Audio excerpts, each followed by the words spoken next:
Signed in blood, she built her world with fire and lost it in one night. Her company, her dreams, her freedom, all gone. Until he appeared. Dominic King, cold, ruthless, untouchable. The man everyone feared, and the man who offered her a deal she couldn't refuse. A marriage written in ink and sealed in blood. What began as a contract became something darker, a pull she couldn't fight, a desire he could no longer hide. Two souls bound by danger, pride, and a love too powerful to name. In a world of betrayal, power, and passion, sometimes the most dangerous thing you can sign is your own heart. This is Signed in Blood, a story of love written in silence and sealed with fire. Chapter 1. The Ruin. The rain hadn't stopped for hours.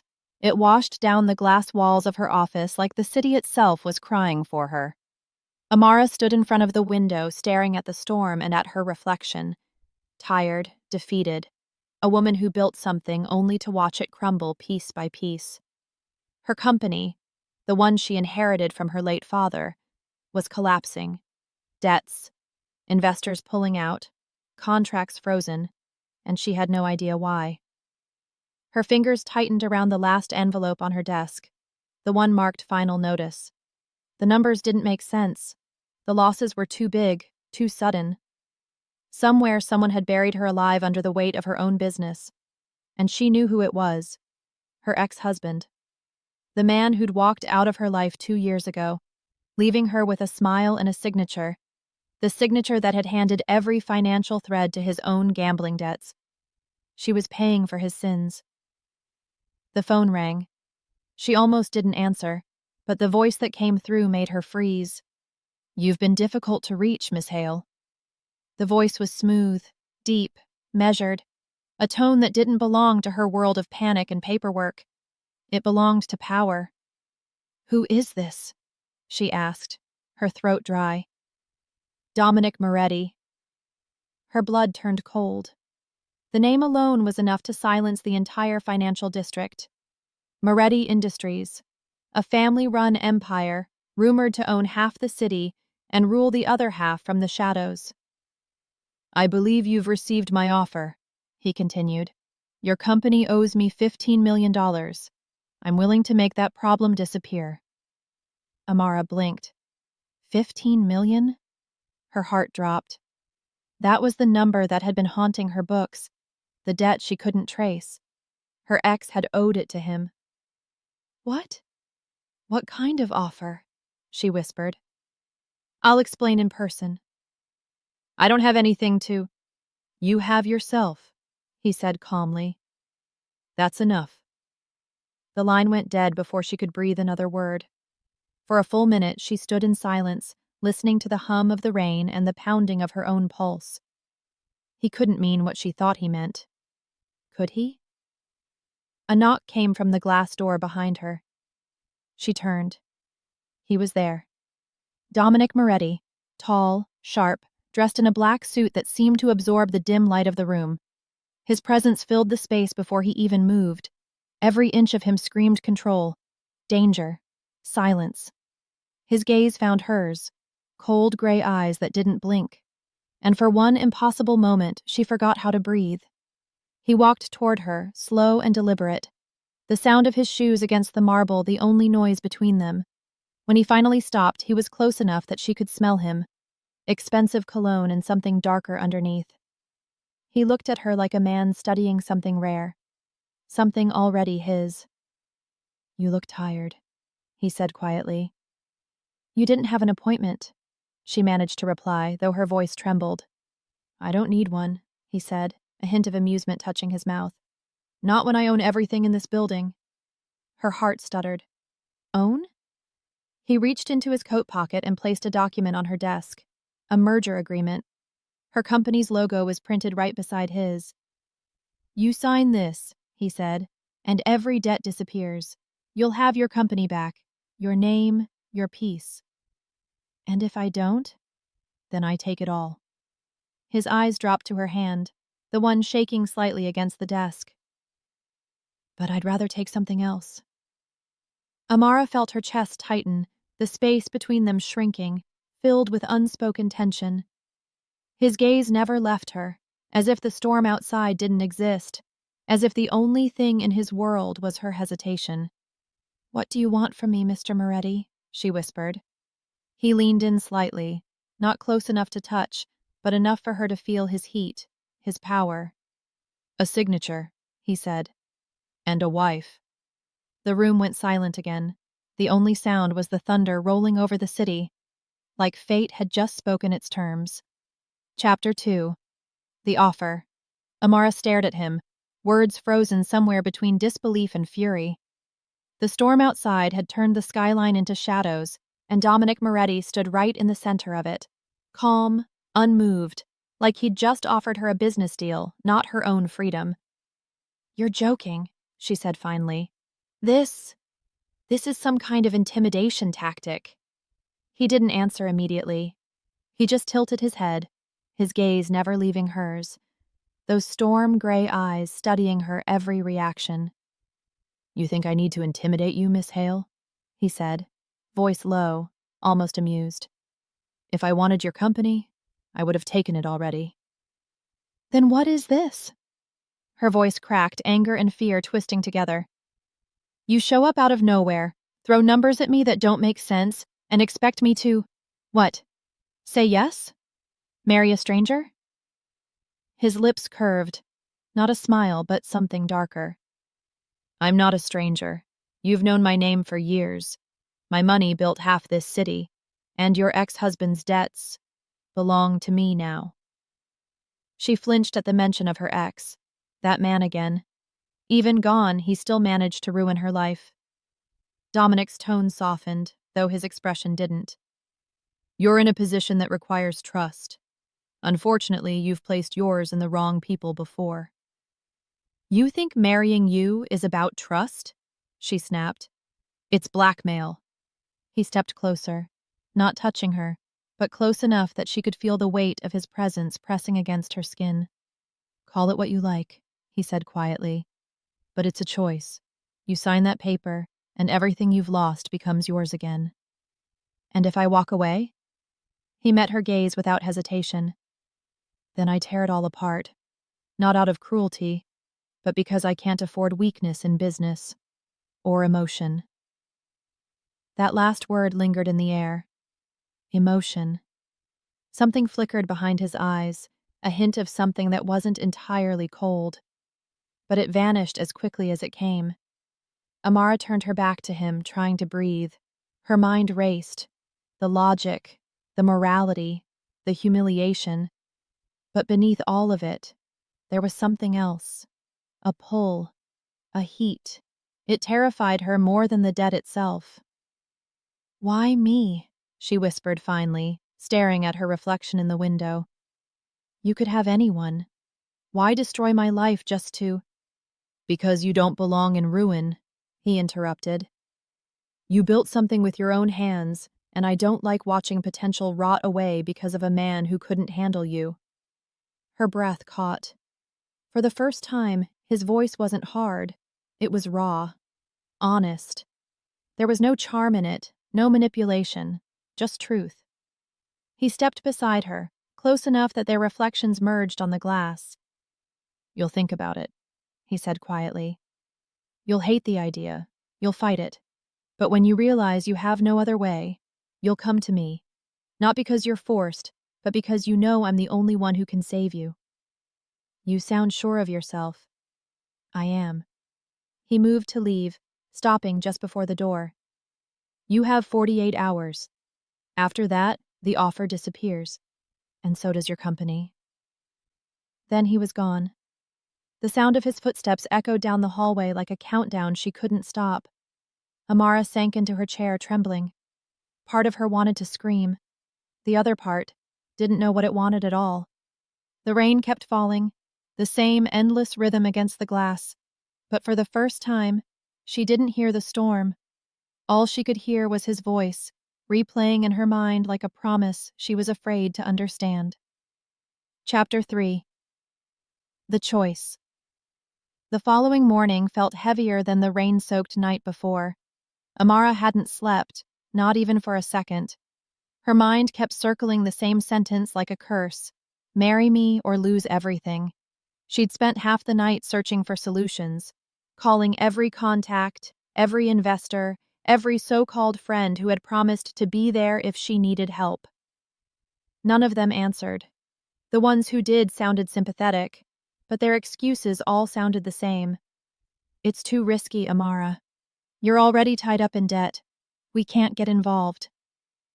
By noon, she was pacing across her office like a caged bird. Her phone kept buzzing.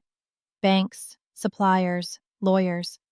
Every call was another reminder that her world was collapsing faster than she could stop it. When her assistant Claire came in, her expression said everything. They froze the company accounts, she whispered, placing the papers on the desk. You have 72 hours before they start liquidating assets. Amara sank into her chair, her fingers trembling. 72 hours, she repeated quietly. That's all. And she knew. Dominic Moretti hadn't been bluffing. He'd known exactly how long it would take for her to realize there was no way out. By evening, she found herself standing outside his building again, not by choice, but because she couldn't breathe under the weight of everything anymore. His office was in the tallest skyscraper in the city, all glass and steel, sharp edges, power, and control. Just like him. The guard at the front barely looked up before nodding. He said you might come. Of course he did. He knew her too well. Or maybe he just knew desperation when he saw it. When the elevator doors opened to the top floor, she was met with silence. The city stretched beneath her, lights shimmering like stars beneath glass. Dominic stood by the window, hands in his pockets, the reflection of the city cutting through his face. You came faster than I expected, he said without turning. You knew I would. Her voice was tired. You left me no choice. I offered you one. You made it.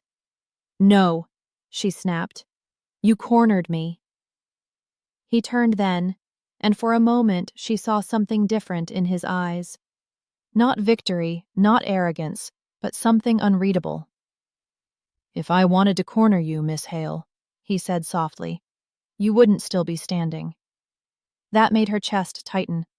His words were a warning, but they didn't sound like a threat. They sounded like protection.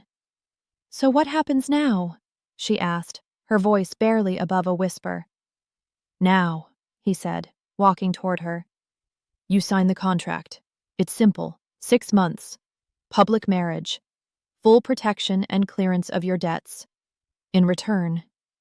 His eyes held hers, dark and unflinching. You belong to me. Her breath caught. The way he said it wasn't lustful. It wasn't romantic. It was possession, yes, but also vow. Like he was binding himself to her just as much as he was binding her to him. And after 6 months? She asked, trying to sound strong. He leaned in, so close she could feel the heat of his breath against her skin. After 6 months, if you still want your freedom? His lips curved slightly. I'll give it to you. The silence between them grew heavy. Her pulse was too loud, her thoughts too wild. He reached out then, just a touch, his fingers brushing a stray strand of hair from her cheek. It wasn't tender. It wasn't gentle. It was control, but wrapped in something dangerously close to care. You're trembling, he murmured. Because you scare me, she whispered back. Good, he said quietly. Fear keeps you alive, but don't mistake it for weakness. He placed a pen on the table between them. Black, sleek, heavy. Her name was already printed on the contract. His signature was already there, clean and bold. Decide, Amara, he said, voice low. Will you let your company die for the sins of another man? Or will you save it, and yourself, by becoming mine? The city lights reflected in the glass like fire, And as her hand moved toward the pen, she knew whatever she signed tonight wouldn't just change her name. It would change everything. Chapter 4. The Heat Beneath Ice.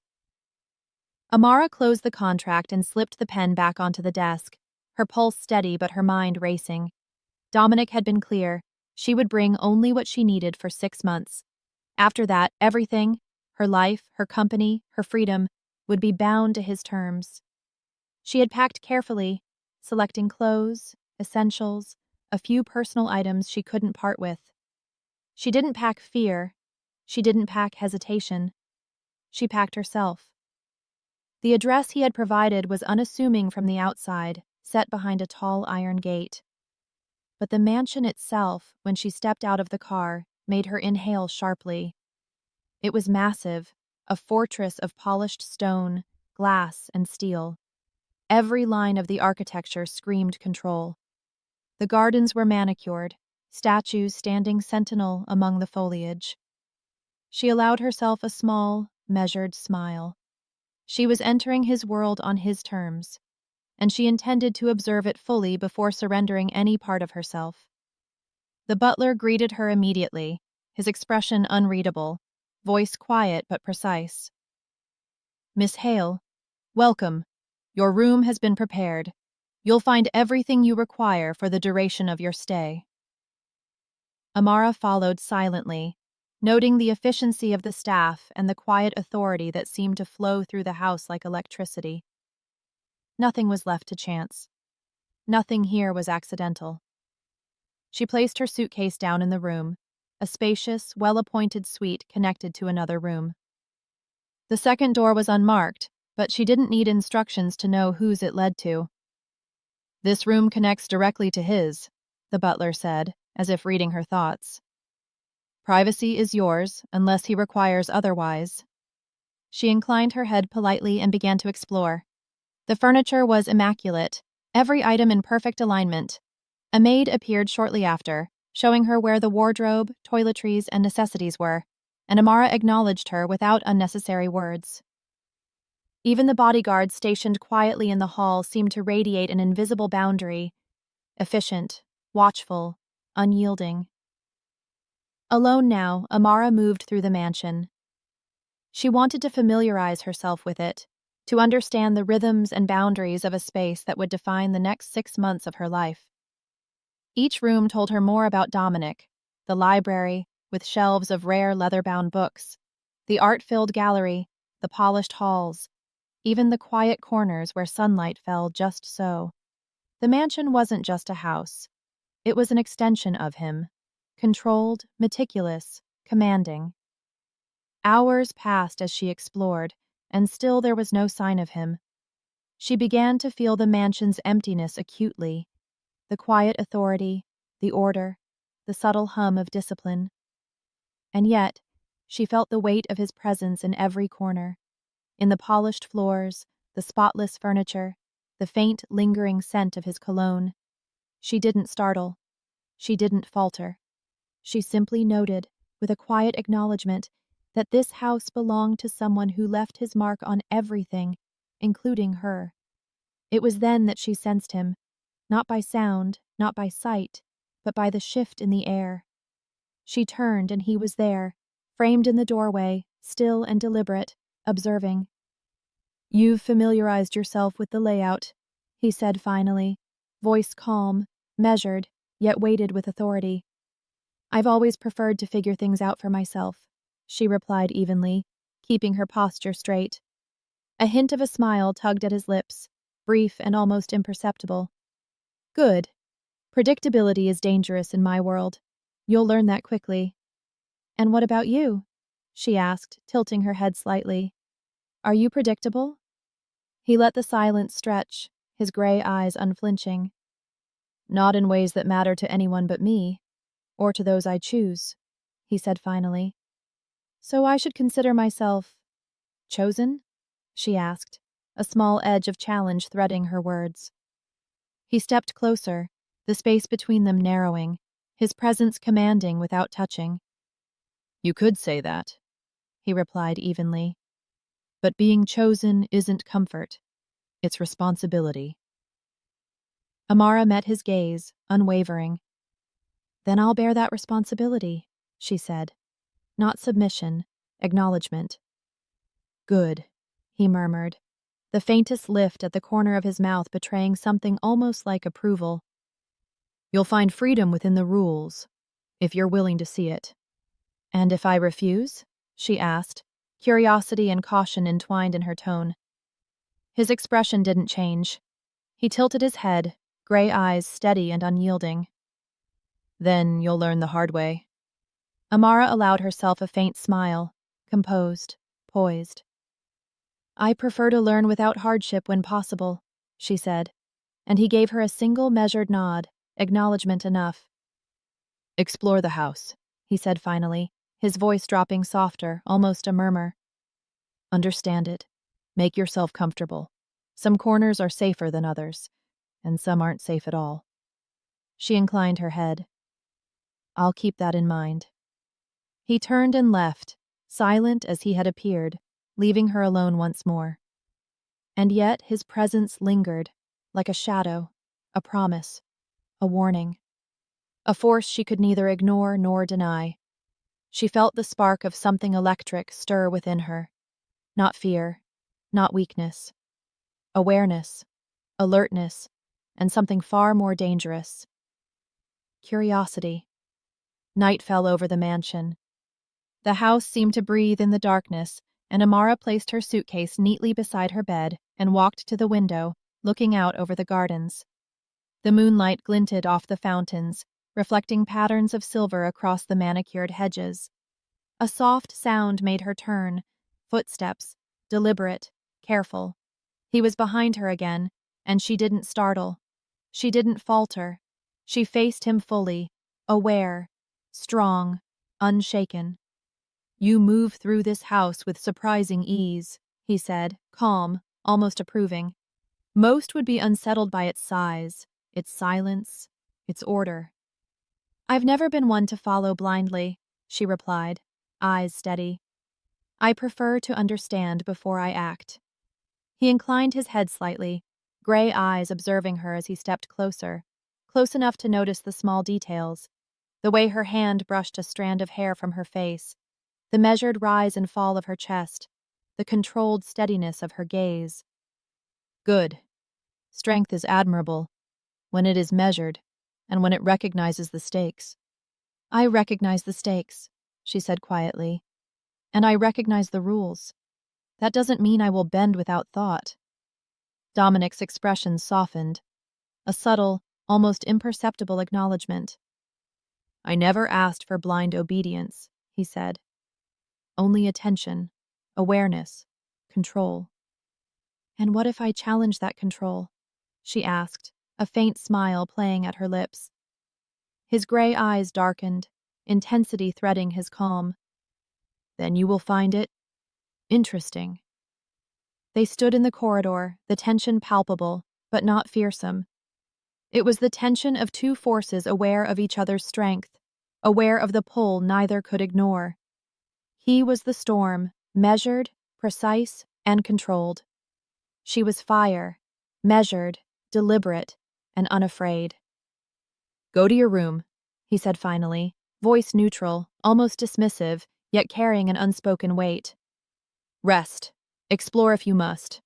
Tomorrow begins the schedule. Amara inclined her head. I will. He left, silent once again, but she didn't feel emptiness. She felt presence, palpable, magnetic, undeniable. For the first time since signing the contract, she allowed herself to acknowledge the thrill coursing through her. Not fear, not submission, but awareness of a force she could not control, and perhaps did not want to. She moved to the connected room, placing her hand briefly on the door between their spaces. A subtle chill of anticipation ran through her, a spark she could neither name nor ignore. For 6 months, she would navigate this mansion, this life, this man. And deep inside she knew, whether she admitted it or not, that life with Dominic Moretti would be more intense, more consuming, and more compelling than anything she had ever faced. The ice between them had yet to melt, but the heat beneath it was already stirring. Chapter 5. The First Crack. It had been a week since Amara had moved into Dominic's mansion. The days had settled into a rhythm of precision and observation. She saw him briefly each morning, at the breakfast table, in passing along the polished hallways, in the study when she brought him updates on her work. Every encounter was measured, controlled, deliberate. He never visited her room unless there was something necessary to discuss, and even then, she had learned to summon him to the study rather than have him cross the boundaries she had carefully maintained. It was this absence, this restraint, that unnerved her most. Why have her here if he did not wish to be with her, if he did not want her presence or her body beyond necessity? It was a puzzle she could not ignore, and curiosity flared like a quiet fire inside her. Then, on a crisp evening, he called her into his office. She walked down the long, dimly lit hall, noting the subtle hum of the house around her, the silent discipline of the staff, the faint fragrance lingering in the air, and entered without hesitation. "We have to attend a gala tomorrow," Dominic said without preamble. His gray eyes were steady, commanding, leaving no room for misinterpretation. "This is not just a social event, it is a meeting of influence. Every important figure in the city will be there. I expect nothing but excellence from you, your demeanor, your poise, your awareness. Do you understand?" Amara inclined her head. "I understand," she said evenly. "I will be ready." He studied her for a moment, a subtle, approving nod brushing his jawline. "Good. Remember, you are mine in every situation, whether they see it or not. That does not mean you act as a shadow. You act as yourself, strong, aware, capable. But never forget whose side you stand on." She did not flinch. She did not hesitate. "I understand." The next evening, the mansion had been abuzz with preparations, and Amara found herself in front of the full-length mirror, adjusting her gown. She had chosen a sleek, dark silk dress, understated elegance with nothing superfluous, yet enough to draw attention for the right reasons.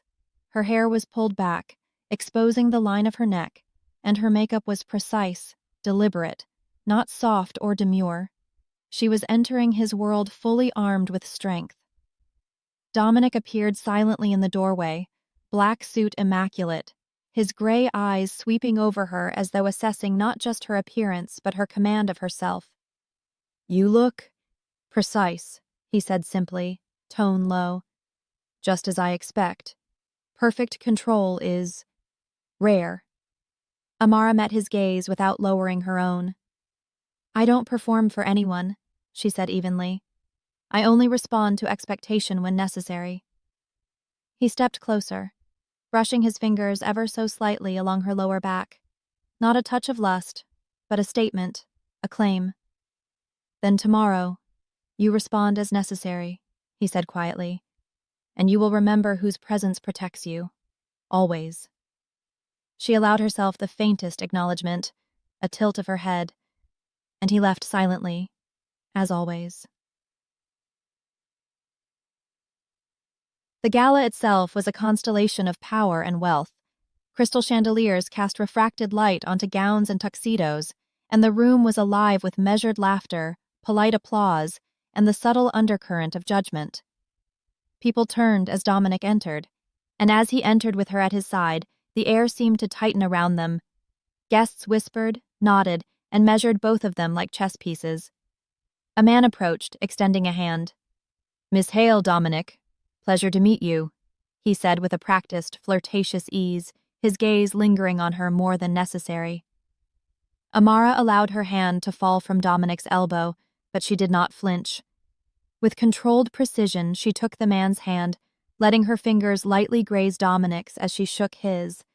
A subtle, silent reminder that every touch was hers to give, and only she decided how. The gesture was delicate but deliberate, a formality, nothing more. And Dominic's hand returned to her lower back, pulling her subtly, possessively, toward him. "I appreciate your introduction," she said softly, maintaining her posture and gaze, unshaken. "It is always informative to meet those who influence the city." The man's smile faltered slightly at her composed tone, and Dominic's understated, controlling presence at her side. He didn't linger, sensing the invisible barrier that Dominic had placed, and Amara had reinforced.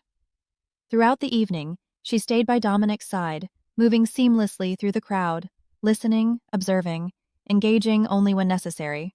Her responses were precise, intelligent, confident. She was not a shadow. She was not a trophy. She was his partner in presence, and she carried herself with strength, not subservience.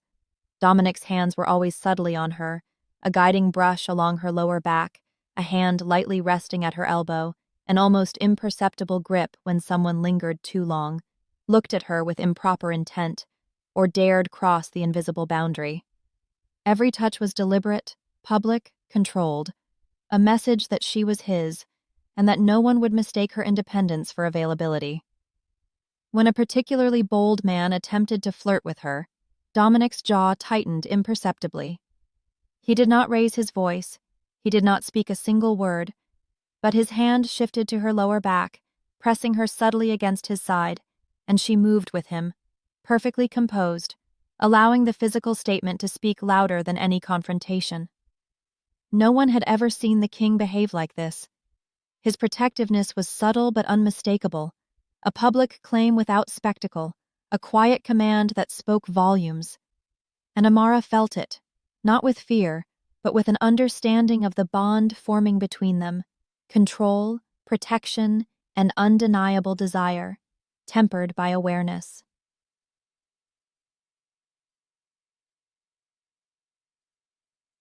Later, in the car, the tension finally found its private outlet. The city lights blurred past the windows, and Dominic's hand slid lightly along hers before settling on her thigh, measured, claiming, and utterly controlled. "You managed tonight admirably," he murmured, eyes dark, tone low.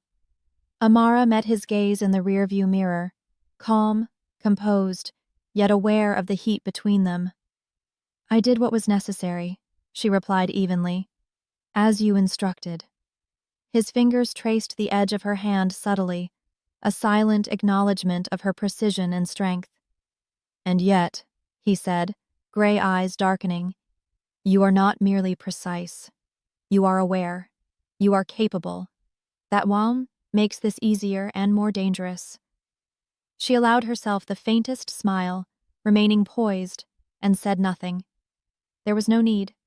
The tension, the electricity, the unspoken understanding between them said everything that words could not. "Then don't try something you know is dangerous," she added, her smile unwavering as she attempted to pull his hand from her thigh. Not because she didn't want his touch, but because after a night of power, dominance, and maintaining control, the adrenaline had left her exhausted. She didn't want to do anything she might regret later. But her attempt failed. In an instant, his hand was at her hips, pulling her flush against him. One hand pressed firmly at her throat, the other returned to her thigh, his eyes dark with lust and danger.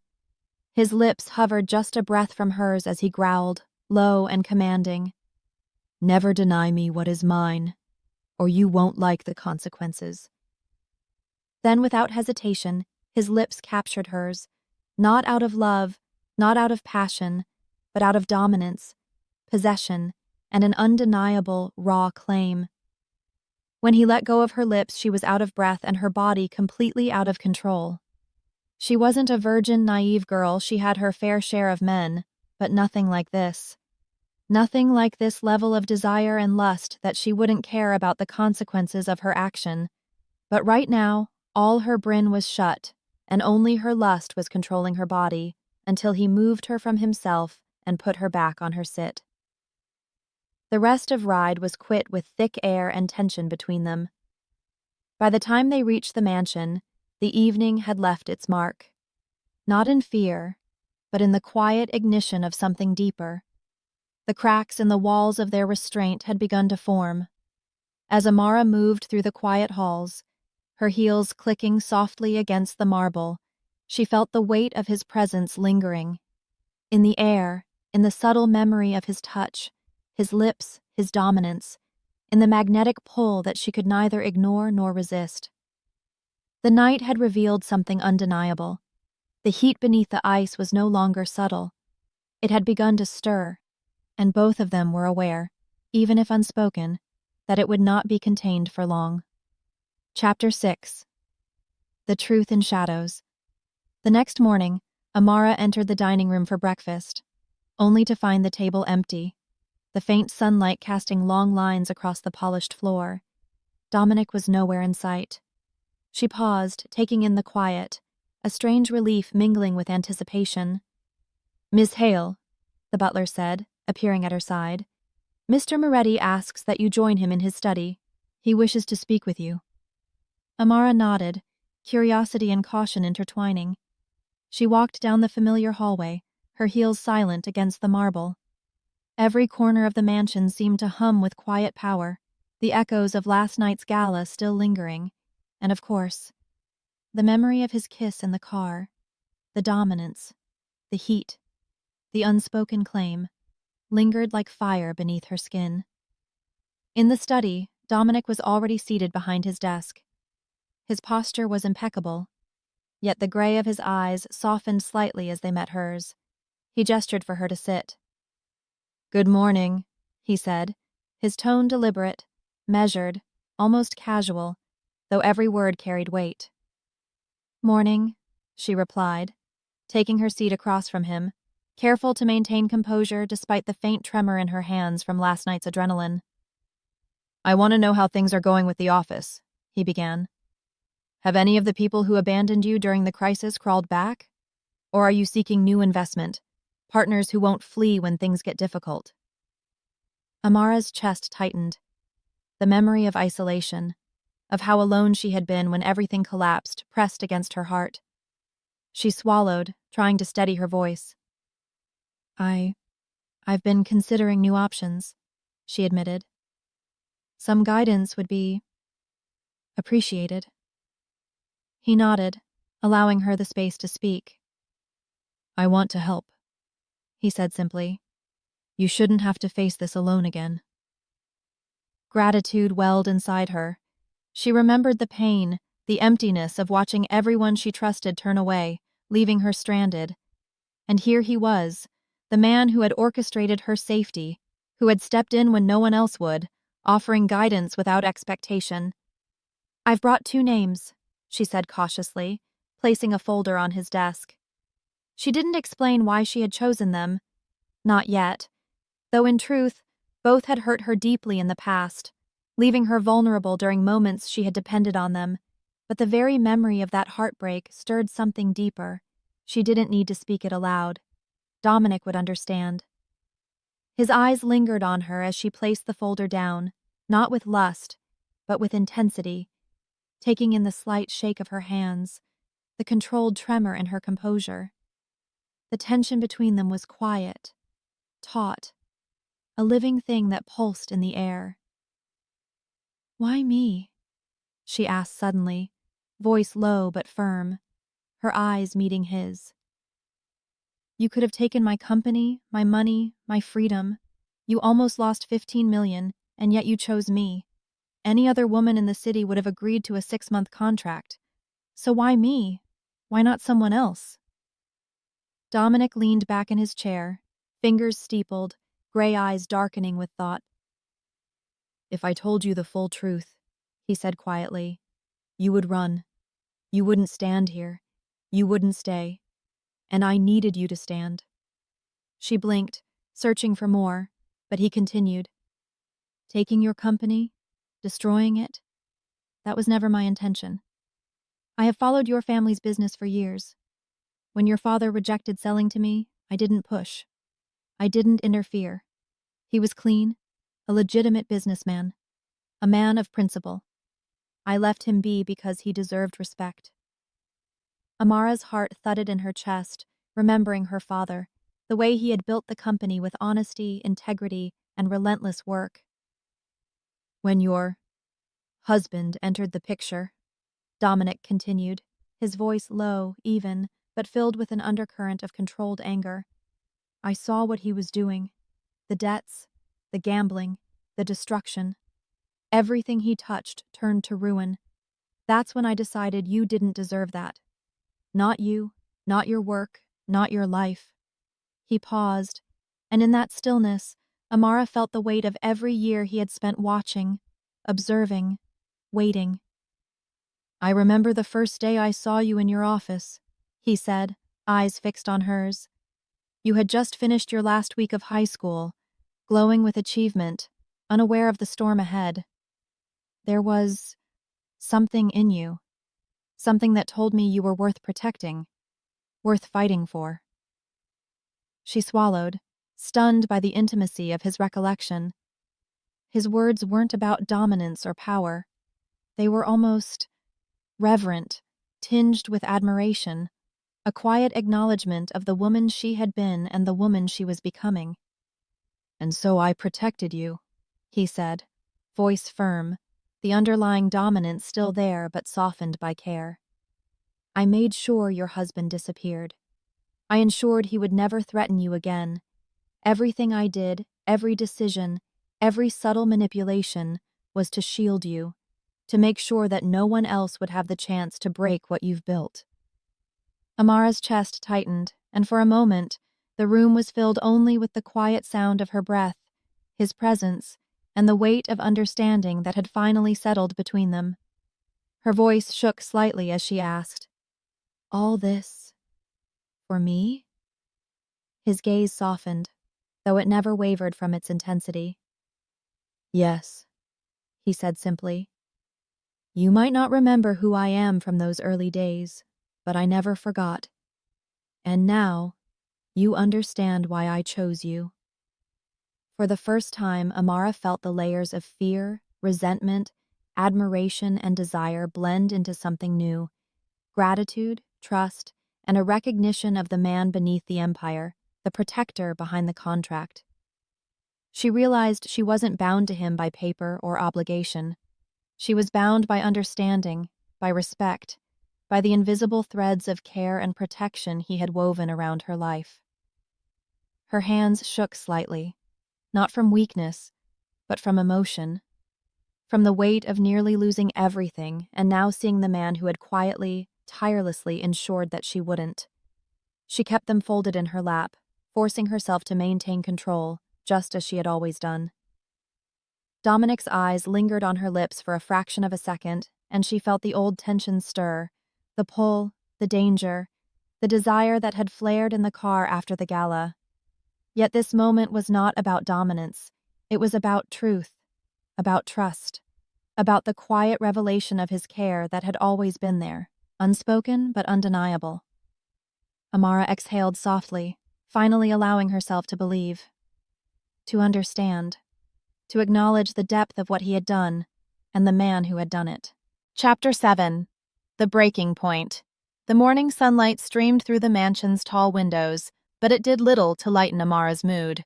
On her desk lay a letter that had arrived just minutes before, one from a group of investors who wanted to sell their shares. The tone was thinly veiled pressure. Either she agreed to their demands, or they would act against her interests. She read the words carefully, recognizing the implications immediately. These people weren't just opportunists. They were testing her, gauging whether she would buckle under pressure. Perhaps they wanted to be partners with Dominic, perhaps adversaries. Whatever their intentions, one thing was clear. She wasn't going to lose her company. Not now. Not ever. Before she could dwell further, Dominic appeared in the doorway of her office, calm and commanding as ever. "Is something wrong?" he asked, his gray eyes scanning the papers on her desk. She held his gaze steadily. "There are people troubling the office, trying to pressure me to sell their shares." Dominic's jaw tightened, a flash of controlled anger passing over his face. "I will take care of it," he said quietly. "I don't need you to," she replied immediately. "I can manage myself. I know how to deal with these people." A slow, dangerous smile curved his lips. "I'm not going to let you face this alone, and no one dares bully what is mine, especially when it's my wife." Amara tilted her head slightly, meeting his intensity without faltering. "I didn't say you can't. and I need you to come with me. I mean, let me keep control of my company. Let me be in charge. If you take control, I'm nothing but a shadow wife to you. And that's not what I wanted. The only reason I married you was to save my company, not to hand it over." Dominic's smile widened, a mix of amusement and approval. "Do as you please," he said softly. "You will solve this problem alone, and I will be there for you." The drive to her company was quiet, the tension in the air palpable yet different than before.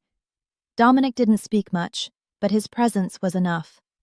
A shield, a statement. When they arrived, she stepped out of the car with measured confidence. Every movement spoke of authority, control, and determination.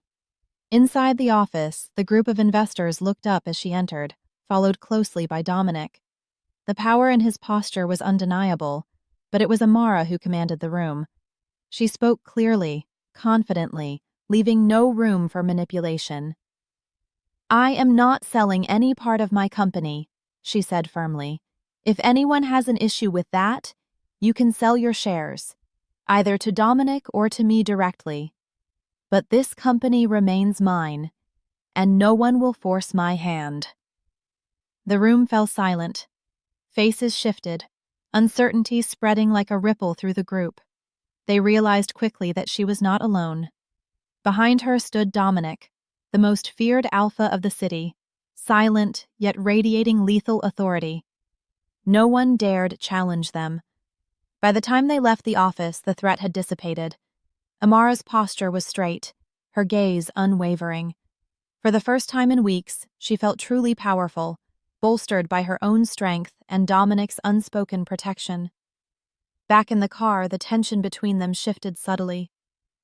Dominic reached for her hand, his fingers intertwining with hers. The energy between them was quiet, simmering, a mutual acknowledgement of the storm they had just weathered together. "You handled yourself," he murmured, voice low, intense. "Better than I expected." Amara's lips quivered, a mix of exhaustion and adrenaline. "I could feel you behind me, and that made me feel safe and strong," she replied softly, trying to maintain her composure, though her fingers trembled under his grip. He didn't answer. Instead, his other hand moved, brushing a stray strand of hair from her face, trailing down to cup her cheek. His eyes darkened with intensity that left no doubt. He wanted her, not just with dominance, but with an urgency that burned through every restraint. In a second he was hovering over her, she was small beneath him. Not that she didn't like it, but it was too intimate. "You belong to me," he whispered, voice low, possessive, yet tinged with the care that had always been there. "Every part, every inch. Do you understand?" Amara's pulse thundered. She wanted him, yes, but she also wanted to maintain control, to not lose herself completely, and yet every instinct, every surge of adrenaline, every lingering memory of the gala, the mansion, and the protection he had offered, drew her closer to him, bending her will even as she maintained her strength. His lips descended on hers, deliberate, urgent, possessive. The kiss was demanding and intense, a clash of dominance and submission, passion and control. Amara responded instinctively, letting herself melt against him, her hands sliding over his chest, feeling the taut power beneath his calm exterior. His hands roamed with precision, one tracing her waist, the other pressing along her thigh, asserting his claim. Every movement spoke of control, but also of care, a promise that no harm would come to her in his presence. His hand was on her breast in an instant, and before she could even react, it was tracing lower, disappearing between her thighs. She didn't notice how her dress had ridden up, how the fabric of her panties had torn. All she felt was him, everywhere he shouldn't be, pressing, claiming, igniting a fire she could barely control.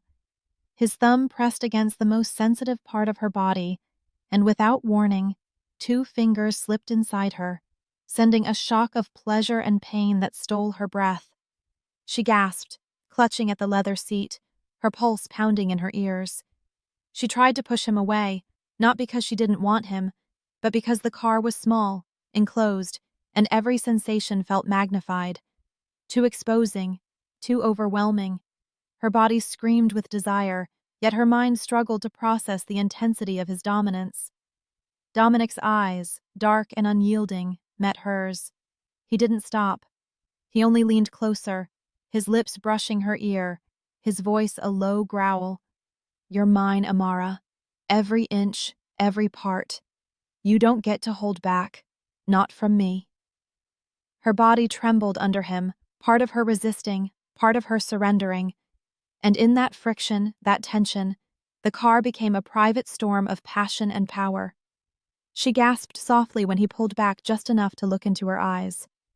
"Do not deny me," he growled. "I will take what is mine, and you will not like the consequences." Amara's pulse raced. She wasn't weak.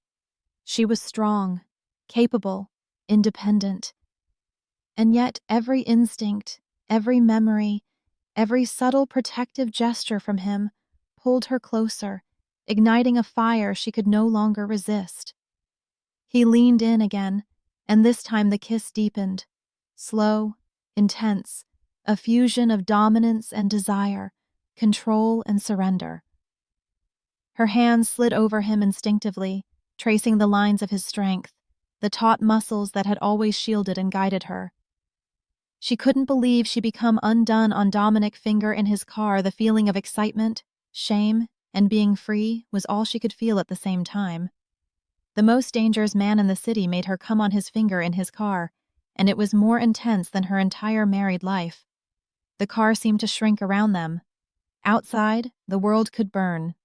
Inside, there was only the heat between them, the unspoken acknowledgement that this was no ordinary connection. This was the culmination of trust, tension, and undeniable desire. Finally, he pulled back slightly, resting his forehead against hers. His breath was warm, measured, but the fire in his eyes remained unyielding. "You are mine," he murmured, voice low and deliberate, "and I will protect you, always. But understand this. Every moment, every touch, every claim. It is because I choose you, every single time."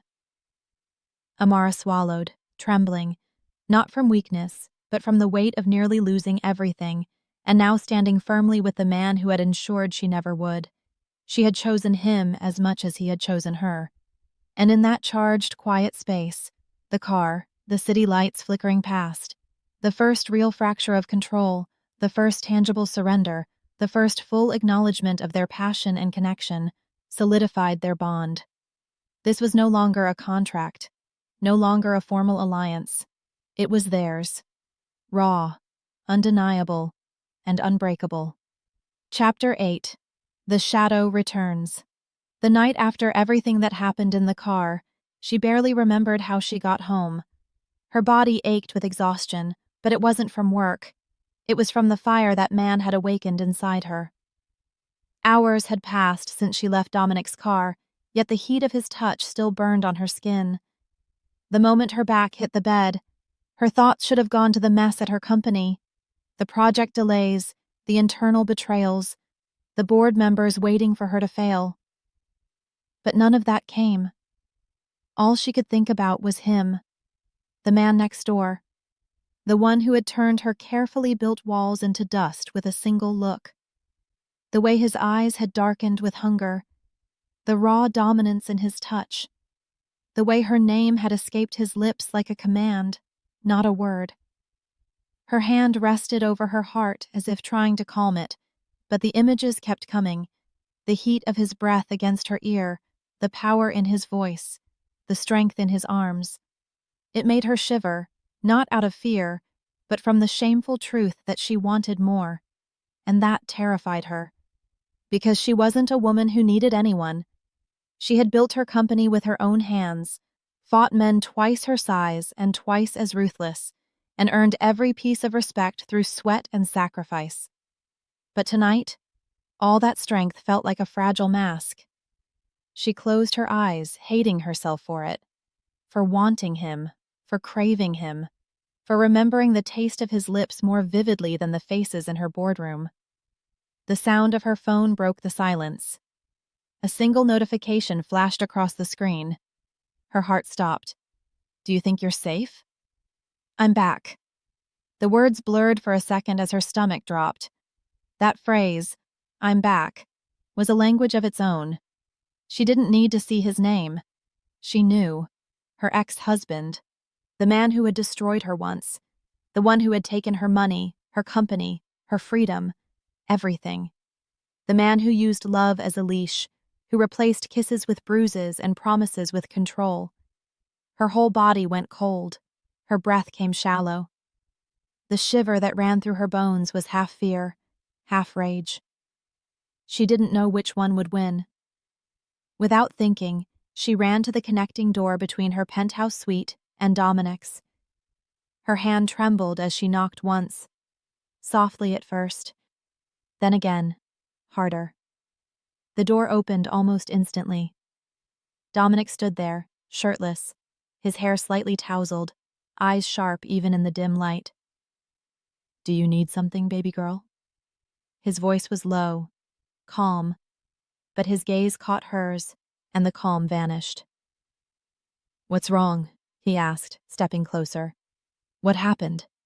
She tried to speak, but only one word escaped her lips. "He's back." Dominic's expression hardened. "Who?" "My ex-husband." Her voice cracked. "He's back, and I'm scared, Dominic. He'll take everything I've built again. He always does. She didn't finish. Because in a heartbeat, Dominic's jaw clenched. His eyes turned dark, dangerous. Without a word, he grabbed her wrist, not roughly but firmly, and pulled her inside his room.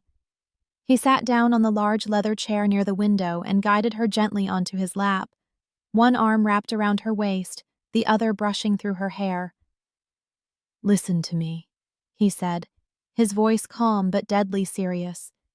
"You are not alone in this world anymore." She swallowed hard, meeting his gaze. "You are mine to protect," he continued. "And that pathetic excuse for a husband, the only reason he's still breathing is because I wasn't sure if you wanted him dead or not." Her lips parted in shock. His tone wasn't angry. It was cold, absolute. "I didn't kill him," Dominic added, his fingers tracing her jawline, "because I wasn't going to risk losing you over a piece of garbage who doesn't deserve to share your air." Her breath caught. For a moment, she couldn't tell if the chill running through her came from fear or the sheer power in his words. Then she met his eyes again, those dark, burning eyes, and he saw the truth there. She didn't want her ex alive. Not after what he'd done. Not after what he'd taken. Dominic leaned closer, his forehead brushing hers. "He won't bother you again," he whispered. "That's a promise." For a long moment, silence filled the room. Only the rhythm of his heartbeat under her hand reminded her that this was real. Then suddenly his tone shifted, soft, teasing, but still holding that edge of control that only he could master. "So," he murmured, "do you still want to spend the night here? Or are you planning to run back to your little room, little cat?" Her lips curved into a faint smile, the first in hours. The tension in her shoulders began to fade.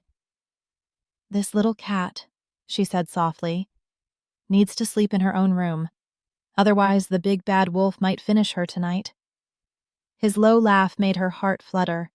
He leaned in, his breath warm against her cheek, and whispered, "Go, before I change my mind." She kissed him, just a soft touch on his cheek. Nothing more, nothing less. But it said everything she couldn't put into words. Gratitude, trust, safety. The next morning, the city seemed colder. She walked into her office with renewed determination. The past was the past. She wouldn't be broken again. But fate had its own plans. Her secretary barely had time to speak before the door slammed open, and there he was, her ex-husband, the monster who once wore a charming smile and called it love. Miss me, he sneered. His suit was wrinkled, his eyes sharp with greed. I heard you're doing well. Must be nice selling yourself to that Mafia king next door. Her spine straightened. Get out, he laughed. Not until I get what's mine. Half of everything. You owe me that. Or maybe he can pay me instead. She took a step back. You're not getting anything. That's when he pulled out the gun. Her breath hitched, fear flashing through her like lightning. Don't do this, she whispered. Oh, I will, he said, raising it. If I can't have you, no one will. But before he could take another breath, the office door burst open. Dominic stood there, flanked by two of his men. His face was pure fury, cold, controlled, and lethal. He moved faster than she could blink, placing himself between her and the gun. The ex's hand shook. His confidence vanished the moment Dominic's eyes met his. The guards were on him in seconds, disarming him, slamming him against the wall and holding him down. Take him away, Dominic ordered quietly, his voice deadly calm. I'll deal with him later. The man's eyes widened with terror. He finally understood. The woman he used to control was now protected by someone the entire city feared. Dominic turned back to her, and the fury melted from his face. He reached for her, pulling her into his arms. I'm sorry I was late, he murmured against her hair. She clung to him, the tremor in her body slowly fading as his warmth surrounded her. For the first time in years, she felt safe, truly safe. He tilted her chin up, his lips brushing her forehead, her cheeks, her neck. Each touch a promise. You're mine, he whispered. And no one, no past, no man, no threat, will ever take you away from me again. And this time she believed him. Chapter 9. The Unspoken War. The office was silent after they took her ex-husband away. The sound of footsteps and shouts from the corridor faded, leaving behind only the echo of her own heartbeat. Dominic was still standing there, his hand resting on her shoulder, his thumb brushing her skin in slow, grounding motions. He said nothing for a while. He didn't need to. His silence spoke louder than any promise ever could. When she finally found her voice, it was fragile, but steady. Is he going to die? Dominic's eyes lifted to meet hers, dark, unreadable, calm as a loaded gun. Do you want him to? She hesitated. The question hit her harder than she expected. She wasn't the kind of woman who wished death on anyone, but the memory of the abuse, the fear, the humiliation, those scars ran deep. Her lips parted, but she couldn't find the words. Dominic reached out and tilted her chin upward, forcing her to meet his gaze.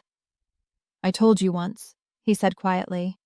No one touches what's mine and lives to tell the story. The firmness in his voice made her heart tremble. Not from fear, but from the raw power in it, the certainty that no harm would ever reach her again. Don't dirty your hands with his blood, she whispered. He's not worth it. A faint smirk touched his lips. You're still too merciful for this world, baby girl. He leaned close enough for her to feel the warmth of his breath. But mercy is a luxury, and I'm not a merciful man. Her hand rose unconsciously to his chest, pressing lightly against his shirt. Then do it for me. Let it end here. He studied her for a long moment, and for once, the ruthless edge in his eyes softened. For you, he said finally. It ends here. She nodded, exhaling a breath she didn't realize she'd been holding. The tension between them shifted then, away from fear and anger, toward something quieter, heavier. Dominic cupped the back of her neck, guiding her forehead against his chest. You've done enough for one day, he murmured. Go home. Rest. I'll take care of the rest. But the truth was, she didn't want to leave his side. Not after everything that happened. Not when his presence felt like the only thing keeping her together. Still, she obeyed. Because deep down, she knew Dominic was a man who needed no witness for what came next.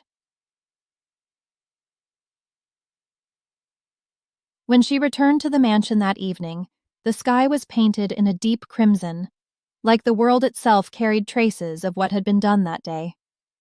The guards nodded respectfully as she entered. The house felt colder without him there, emptier, though his scent still lingered in the air. Expensive cologne, leather, and something darker, something purely him. She changed into a loose silk dress and stood by the window of her room, watching the last traces of daylight disappear. The city lights shimmered below, but her mind was elsewhere, on the man who carried both her safety and her destruction in his hands. A soft knock came at the door. When she turned, Dominic was standing there, still in his dark suit, his tie loosened, his eyes shadowed with exhaustion. "You're back early," she said softly. "I finished what needed to be done," he replied, his voice low, almost hoarse. There was no blood on him, no trace of violence, but she could feel the storm in him, the quiet, dangerous calm after something irreversible. She didn't ask questions. She didn't need to.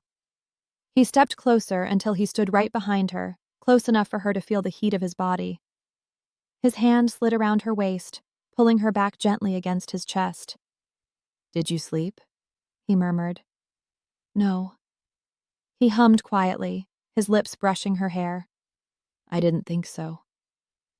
For a moment, neither of them moved. The air between them was thick with the weight of everything unsaid. The past, the fear, the desire that pulsed like a second heartbeat. "Dominic," she whispered finally, "you can't solve everything with fear." He let out a low, humorless laugh. "Fear keeps people alive." "But not free," she said, turning in his arms to face him. He looked down at her, studying the defiance in her eyes. "You still believe in freedom after everything you've seen?" "I believe in choice," she said quietly. "And you gave me one when you didn't have to." Something in his gaze changed then. An emotion she couldn't name flickered behind the cold exterior. "I didn't save you for gratitude," he said. "I saved you because watching you fall apart wasn't an option." Her heart tightened. "And what about you? Who saves you?"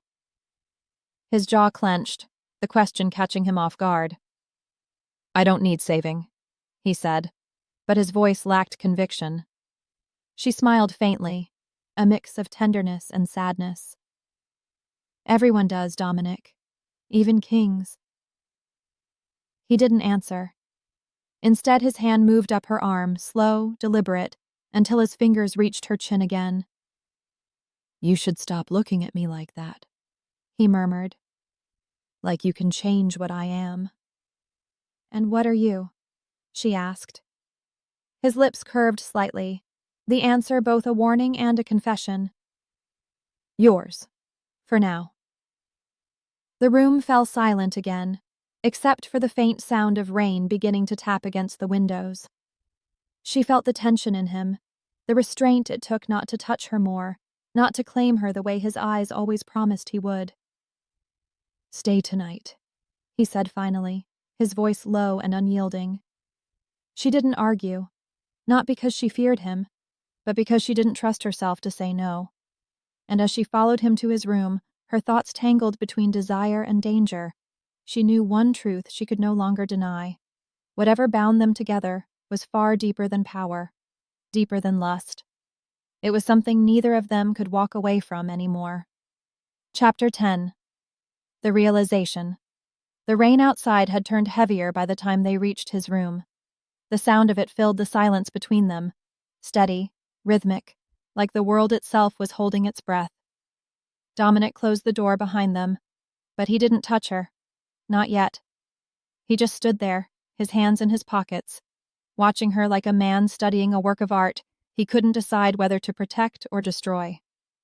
Amara stood near the window, her back to him, her reflection caught in the glass. The lightning illuminated her features, soft, conflicted, beautiful. She was no longer the woman who trembled under pressure. She had stood her ground, faced her demons, and still managed to look at him without fear. "I'm not fragile," she said quietly, breaking the silence. I never said you were. You act like I am. He took a slow step closer. No, I act like you matter. Her breath caught.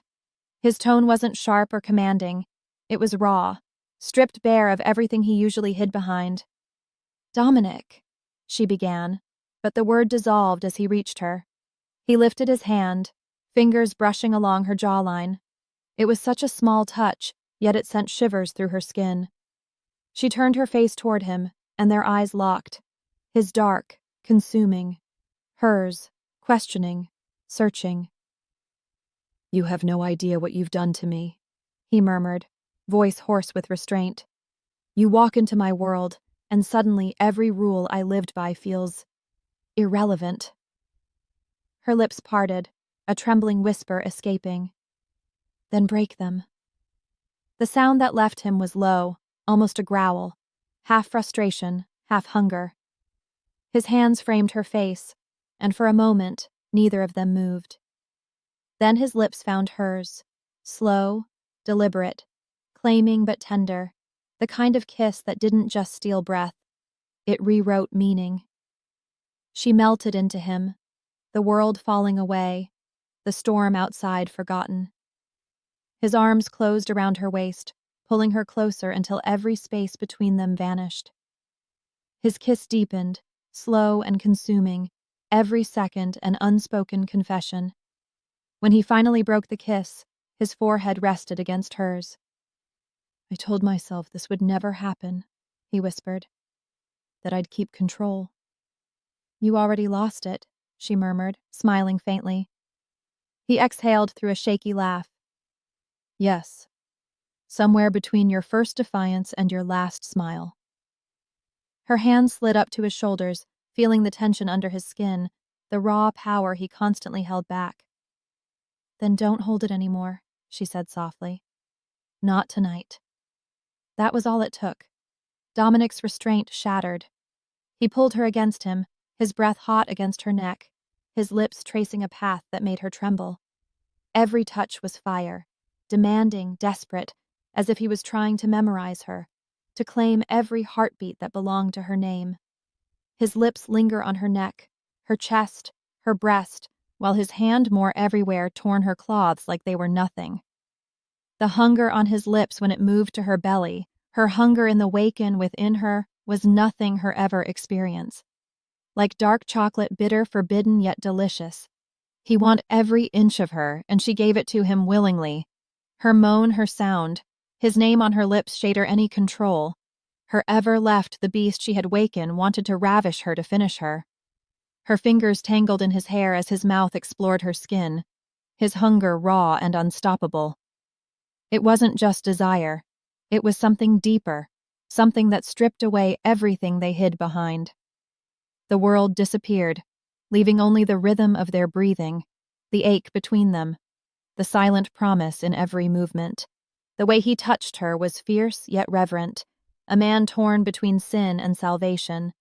He undressed her with a hunger that felt like worship, his touch both wild and careful, as though she were the one thing he couldn't destroy no matter how much he wanted her. Amara felt herself melt beneath him, every wall she built collapsing under his hands. Her heart raced, her breath caught, and in that moment she stopped fighting it. The storm, the pull, him. He was ruthless with her body, but gentle with her soul. His touch, he left her exhausted in ways she couldn't believe was possible. She gave him everything, and yet he demanded more, and she was happy to do it. Surrendering to his demand was delicious and hot. At the end, she got all the desire. When it was over, she lay against him, trembling and breathless, feeling both broken and whole at the same time. He held her as though she were something sacred, the calm after years of war. She had given him everything, and yet the way he looked at her made her realize she had taken just as much in return. For the first time, surrender didn't feel like defeat. It felt like freedom. But even in his intensity, there was care, every move measured, every gesture grounded in something deeper than desire. For the first time, she didn't feel dominated. She felt seen. Completely. When he finally drew back, their breaths tangled in the silence, his hand still resting on her cheek. His eyes softened in a way she'd never seen before. "This isn't about control anymore," he said quietly. "It never was." She searched his face, her heart pounding. "Then what is it about?" His thumb brushed her lower lip. "It's about you, and the way you make me want to be something that I'm not." For a moment, she didn't know what to say. She had seen him ruthless, powerful, untouchable, but never like this, never human. She rested her head against his chest, listening to the steady beat of his heart. It was strange, realizing that beneath all his armor and command, Dominic was made of the same fragile threads as her: fear, longing, love. Outside, the storm began to ease. The rain softened, the thunder faded. He tilted her chin up again and kissed her once more, slower this time, with no rush, no dominance, just pure, wordless understanding. When they finally pulled apart, she looked into his eyes and saw what she had always suspected, but never dared to believe. He loved her, deeply, desperately, silently. And even though he didn't say the words, she didn't need him to. She smiled softly, fingertips brushing along his jaw. "You don't have to say it," she whispered. "I already know." His gaze softened further, the faintest smile touching his lips. "Then you know I'm never letting you go." "I'm not asking you to," she replied. The room fell quiet again, only their breathing filling the air, steady, calm, complete. For the first time since she met him, she didn't see the Mafia King. She didn't see the man everyone feared. She saw the one man who had stood between her and the world, who had burned everything just to keep her safe. And as they stood there, wrapped in silence and the faint aftertaste of rain, Amara realized something that changed everything. Love wasn't what made her weak. It was what finally made her free. Chapter 11. The Promise of Forever. The sunlight spilled softly through the half-open curtains. Amara stretched beside him, her body still tangled with his warmth. Dominic's arm lay across her waist, his breath slow and steady against her skin. For a while, she let herself enjoy the silence, the calm after all the storms they had weathered. But then she sighed, brushing her hair back and murmuring, "I need to get up." He made a low sound, not quite awake, not quite ready to let her go. She smiled faintly. "I thought you didn't ask," she teased. "You commanded." His eyes opened, dark and lazy with affection. "Maybe I command the world," he said quietly, "but I only ask you." Amara laughed softly, leaning in to kiss his cheek. "Well, Your Majesty, some of us actually have to go to work. Not everyone rules kingdoms from their bed." He raised a brow. "You're sure about that?" "I'm sure," she said with mock seriousness. "I've got a company to run, people to boss around, papers to sign. You know, normal people stuff." He chuckled, a deep, warm sound that vibrated through her chest. Before she could swing her legs off the bed, his arm snaked around her waist and pulled her back down. She gasped in surprise as he rolled her beneath him, eyes gleaming with mischief. "Dominic." "5 minutes," he murmured, brushing his lips over her neck. "You can be late, just once." Her protest melted beneath his kiss. The laughter turned to breathless sighs, the morning light flickering over them like fire and gold. He kissed her again, slow, deep, the kind of kiss that said everything words couldn't. When he finally let her go, she lay against him, smiling, breathless. "Now," he murmured against her ear, "you can go to work." She gave him a playful shove.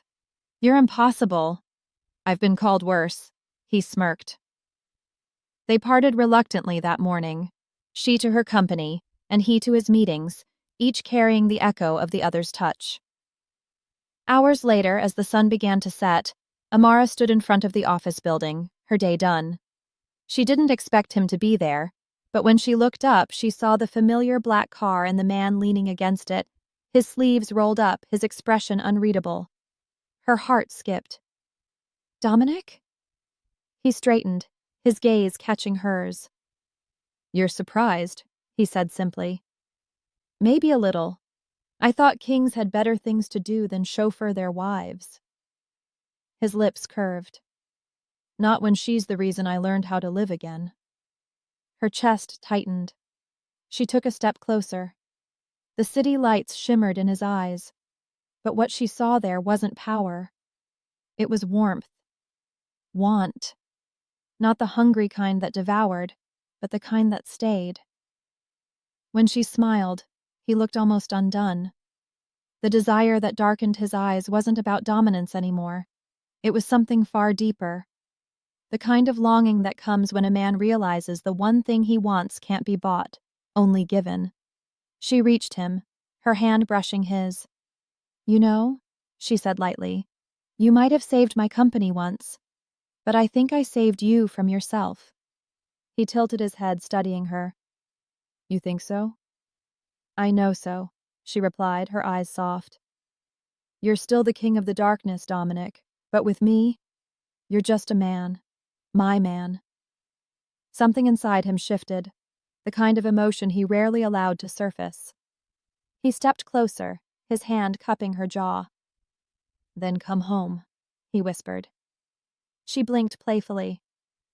You're home, you mean? You haven't exactly proposed yet. His brows lifted. Propose? Yes, she said, feigning sternness. If you want me in your home, truly, forever, you have to ask me properly. You have to make me your wife, not your contract, not your shadow. Your wife. He laughed quietly, that dark velvet sound that still sent chills down her spine. You're mine already, Amara. She smiled, the kind that softened her entire face. I'm yours, always and forever. But promise me something. He nodded, serious now. Promise me, she said, her voice low but fierce, that no matter what happens, no matter how powerful we become or how dark the world gets, you won't let anything destroy what's between us. Not money, not power, not fear. You are mine, Dominic, and I won't let anyone take that away from me. She leaned into him, feeling his heartbeat beneath her palm, strong, steady, real. And for the first time, she knew that this wasn't just survival anymore. This was love, the kind that stayed, the kind that fought back, the kind that was forever. 6 months later.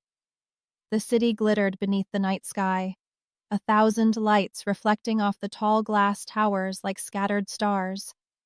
At the very top of the tallest one stood a ballroom filled with power, wealth, and whispers. But tonight, even the most powerful voices in the room bowed before one thing: the sight of her. Amara stepped through the golden doors, every head turning as the soft silk of her dress swept across the marble floor. The gown shimmered like liquid silver, elegant but strong, just like the woman who wore it. At the end of the hall stood Dominic, black suit, black tie, eyes only for her. He didn't move for a heartbeat, not until their eyes met.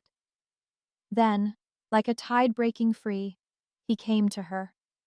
Every step he took carried the weight of the man he used to be, the king of the underground, the man who controlled empires with a glance. But when he reached her, he bent slightly, his hand sliding to hers, his voice low enough that only she could hear. You're late, Mrs. King. She smiled, a teasing spark in her eyes. Traffic, Mr. King. Even queens can't control that. He laughed softly, a sound so rare, so real, it silenced even the murmurs around them. Then he leaned in, his lips brushing her ear. Still calling me Mr. King? I thought I married a woman who would dare to rule beside me. Her eyes gleamed. I don't rule beside you, Dominic. I rule with you. That was all it took. One look, one spark, and the entire room disappeared. His hand slipped around her waist as the music began to play. They danced, not with the practiced grace of royalty, but with the quiet intimacy of two souls who had survived everything together. She rested her head against his chest, hearing the steady rhythm of his heart. "Do you ever think," she murmured, "how strange it is that all of this started with a deal?" He smiled into her hair. "No, Amara. It started long before that. The day you walked into your father's office. You just didn't know it yet." She lifted her head to meet his gaze, her voice barely above a whisper. "And now?" "Now," he said, his thumb tracing her jaw. "You're not a deal. You're my destiny." For a moment, silence stretched between them, heavy, full, and beautiful. Then, from somewhere behind them, the crowd began to applaud. Not for the king or the empire, but for the love story no one expected. Dominic bent his head, pressing his lips gently to hers. A kiss not of dominance, not of control, but of devotion. When they parted, she smiled, her voice soft but certain. "Forever, remember?" He nodded. "Forever, my queen." And as they stood together, king and queen, partners and lovers, power and heart, the city outside seemed to bow to them both. Not because they ruled it with fear, but because for the first time they ruled it with love. The end.